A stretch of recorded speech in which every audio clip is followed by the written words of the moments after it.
What if I told you one of the most successful bands in history built their sound on something that slowly tore them apart? It made them famous, it made them millions, and in the end, it helped destroy them.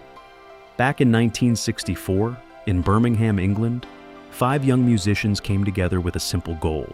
They wanted to ride the same wave that bands like the Beatles had just created. Nothing complicated, just rhythm and blues, tight performances, and enough energy to keep a crowded room moving all night. Mike Pinder sat behind the keys. Ray Thomas handled flute and vocals. Graham Edge was on drums. Denny Lane played guitar and sang. Clint Warwick held down the bass. They called themselves the Moody Blues, and at first, they were just another hard-working band trying to break through. But then, something happened that almost never happens that early. Their second single, Go Now, exploded. Go now, go now, go now. Released in late 1964, it shot up the UK charts and hit #1 by January 1965. Just like that, 5 working-class kids were living the dream. They had a hit record, they had attention, and they had momentum. But here's the problem no one tells you about sudden success. If you don't understand why it happened, you can't repeat it, and that's exactly what happened next. The Moody Blues scrambled to follow up Go Now, but nothing stuck. Song after song failed to connect. We've already said. The audience that had lifted them up just as quickly moved on. By 1966, the momentum was gone, the money was gone, and the band was quietly collapsing under pressure. And then it got worse. Denny Lane and Clint Warwick, 2 founding members, walked away. Just like that, the band was cut in half. What remained wasn't a rising act anymore. It was 3 musicians, in debt, with a failing contract and no clear direction. Most bands don't come back from that. But this is where things start to change. Because instead of trying to rebuild what they had lost, they decided to become something completely different. They brought in Justin Hayward, a young songwriter with a very different vision, and John Lodge on bass. And this wasn't just a lineup change, this was a total reset. Hayward didn't just perform, he wrote, and more importantly, he wrote songs that didn't sound like anything the Moody Blues had done before. One of the first signals of that shift was Fly Me High. It wasn't just another rhythm and blues track. I'm walking on air and I'm here and I'm there.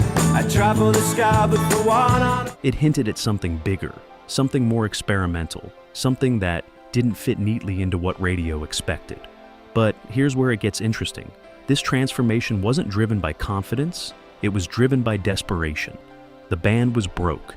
Their contract with Decca Records was hanging by a thread. They owed money and time was running out. They didn't have the luxury of playing it safe anymore. So they took a risk most bands would never take.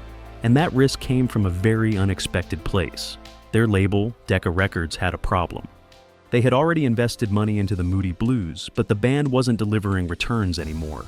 At the same time, Decca wanted to promote a new format, stereo sound, and they needed something big to show it off. So they came up with an idea. They would create a demonstration album that blended rock music with classical music. The Moody Blues would team up with an orchestra and record a version of Dvořák's New World Symphony mixed with modern sounds. That was the deal, the band agreed. But once they got into the studio, something changed. Instead of following the plan, they made a quiet decision that would define their entire legacy. They weren't going to record someone else's music. They were going to create something original. But wait, this next part changes everything. What they built wasn't just an album, it was a concept, a full journey through a single day. Morning to night, light to darkness, life to reflection. Each song flowed into the next. Orchestral sections connected everything. It wasn't just a collection of tracks anymore. It was one continuous experience. And in 1967, they released it. Days of Future Past. At the time, nothing sounded like it.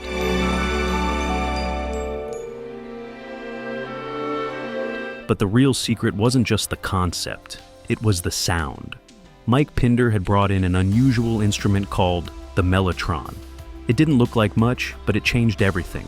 Instead of playing notes like a normal keyboard, it used strips of tape to play back recorded sounds, strings, choirs, entire sections of an orchestra.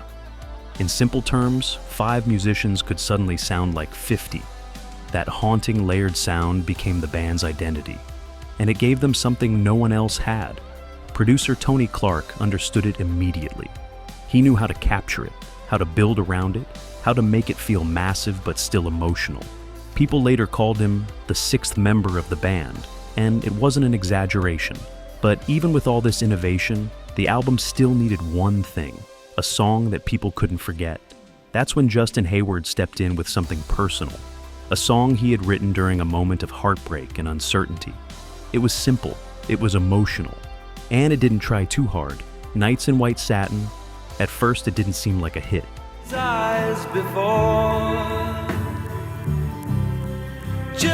When it was released in 1967, it barely made an impact in the United States.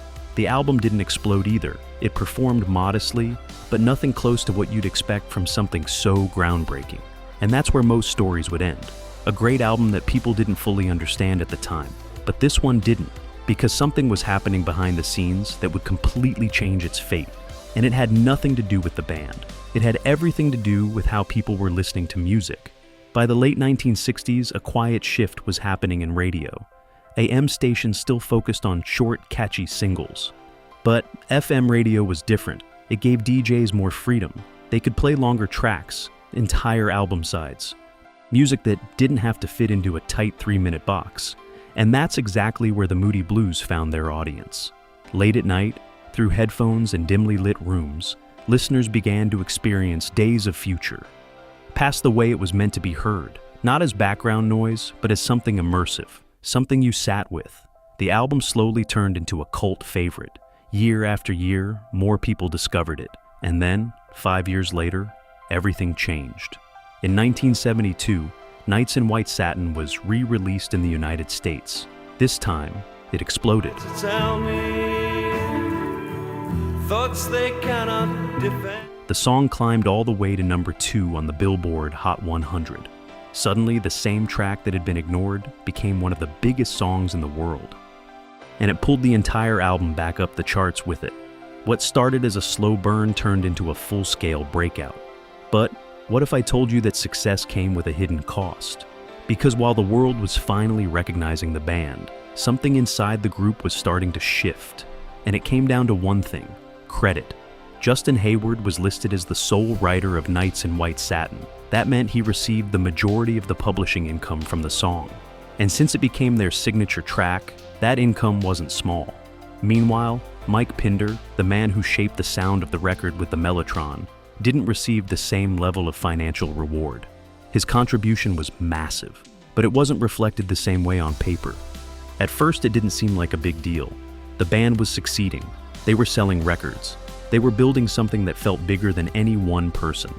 But underneath that success, a quiet imbalance had formed. And over time, that imbalance would grow. Still, in the moment, none of that mattered. Because creatively, the Moody Blues were unstoppable. From 1967 to 1972, they went on one of the most impressive runs in rock history. 7 albums in 5 years, each one pushing further than the last. In Search of the Lost, Chord explored spirituality and meaning. On the Threshold of a Dream blurred the line between reality and imagination. Those pretty files of your forefathers' fruit, and now to suit our... To Our Children's Children's Children looked outward, inspired by space exploration and humanity's place in the universe. Bursting forth with the power of 10 billion butterfly sneezes.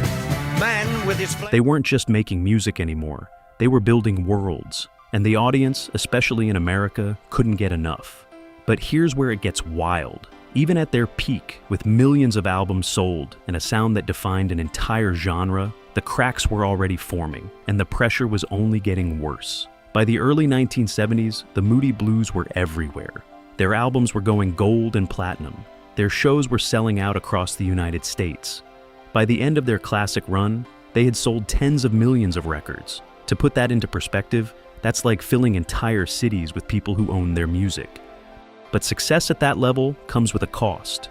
And for the Moody Blues, that cost was exhaustion. They weren't just touring. They were constantly writing, recording, and trying to outdo their last release. These weren't simple albums either. They were dense, layered, and conceptual. every project demanded time, focus, and energy. Eventually, something had to give, and it did. By 1972, after releasing Seventh Sojourn, the band was running on empty.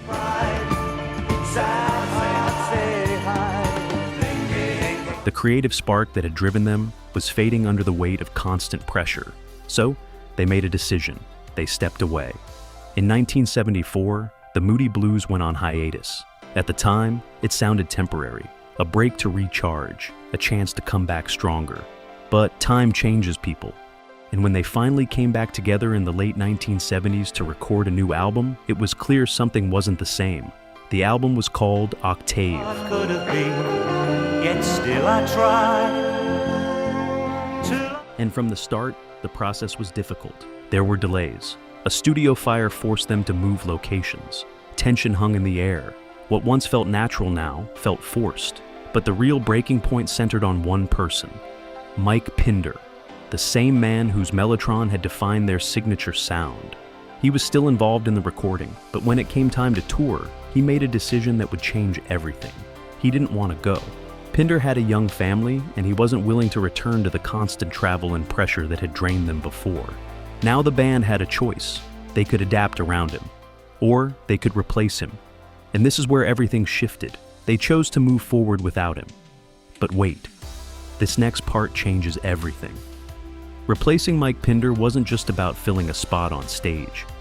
It meant losing a core part of their identity, the Mellotron sound, the atmosphere, the texture that had made them unique. To fill that gap, they brought in Patrick Moraz, a keyboardist known for a more modern, synthesizer-driven style. And just like that, the Moody Blues began to change again. But Pinder didn't walk away quietly. What followed pulled years of tension into the open. Because this wasn't just about touring. It was about ownership. It was about credit. And it was about who had the right to carry the name forward. And soon, those questions would end up in court. What followed wasn't just a disagreement. It turned into a legal battle. Mike Pinder, along with longtime producer Tony Clark, challenged the band's right to continue using the name without them. From their point of view, this wasn't just a group anymore. It was something they had built together from the ground up. The sound, the identity, the success, all of it had their fingerprints on it. So, the question became simple. Could the Moody Blues still be the Moody Blues without them? The remaining members, led by Justin Hayward and John Lodge, didn't see it that way. They believed Pinder had made his choice. He didn't want to tour. He didn't want to continue in the same way. And if he stepped away, the band had the right to move forward. The case went to court, and in the end, the decision favored the touring lineup. Hayward and Lodge retained control of the name. On paper, it was settled, but underneath, the real issue was never fully resolved. Because this wasn't just about a name. It was about something that had been building for years: money. Back during the peak years, songs like Nights in White Satin Letters I've written had created a financial imbalance inside the band. As the main songwriters, Hayward and Lodge earned significantly more from publishing than members like Pinder, whose contributions shaped the sound, but didn't always translate into writing credits. That imbalance never disappeared. It just grew over time. And now, with lawyers involved, everything that had once been unspoken was out in the open. The brotherhood that had carried them through their greatest years was gone. In its place was something colder: a business, contracts, percentages, control. But here's where it gets wild. Most bands don't survive something like that. They fade away. They become a memory, a group that plays old hits to smaller and smaller crowds. But the Moody Blues didn't follow that path. Instead, they did something almost no one expected. They reinvented themselves. With Patrick Moraz on keyboards, their sound shifted. The Mellotron-heavy, orchestral style of their earlier years gave way to something cleaner, more modern, and more aligned with the sound of the 1980s. Synthesizers replaced tape-driven textures. The music became more accessible. And somehow, against all odds, it worked. In 1981, they released Long Distance Voyager. It hit #1 in the United States. The same band that had nearly fallen apart just years earlier was back on top. But what if I told you this comeback came with its own cost? Because while the charts showed success, the relationships behind the scenes were never the same again. The success of Long Distance Voyager proved something important. The Moody Blues could survive change, they could adapt, they could evolve, and they could still compete in a completely different era of music. But survival isn't the same as healing, and that difference would define everything that came next. Throughout the 1980s, the band leaned into their new sound. The music became more polished, more direct, and more radio-friendly. It fit perfectly into the growing MTV landscape, where visuals and accessibility mattered just as much as the music itself. And once again, they found an audience. In 1986, they released Your Wildest Dreams. It became one of their biggest hits in years, reaching the top 10 on the Billboard charts. The music video, built around nostalgia and lost love, connected with a new generation of listeners. For many fans, it didn't even feel like the same band, but it worked. 2 years later, they followed it with I Know You're Out There. Somewhere, a continuation of the same story. It didn't climb quite as high, but it kept the momentum going. From the outside, everything looked stable. The band was active, the music was selling, the legacy was growing. But inside, the distance between members never fully closed. The old dynamic was gone. Mike Pinder was no longer part of the journey. The Mellotron sound that had once defined them was now part of their past. And even among the remaining members, things weren't the same as they had been during their peak years. Over time, the changes became more visible. Ray Thomas, one of the founding members, began to step back. After decades of performing, he slowly withdrew from touring. By 2002, he officially retired from the road. It wasn't dramatic, it was quiet, but it marked another piece of the original band fading away. And then, the losses began. In 2018, Ray Thomas passed away. He had been there from the very beginning, from the early days in Birmingham to the height of their success. And like many of the others, he never fully saw the band return to what it once was. Later that same year, Graham Edge, the last remaining original member from the 1964 lineup still performing, stepped away from touring. 3 years later, in 2021, he passed away. And with that, the original Moody Blues were effectively gone. But the story doesn't end there, because what came next brought everything full circle in a way no one could have predicted. And here's where it gets wild. Even after decades of tension, distance, and silence, there was one moment where everything paused. One moment where the past and present met again. And for a brief time, the fractures didn't matter.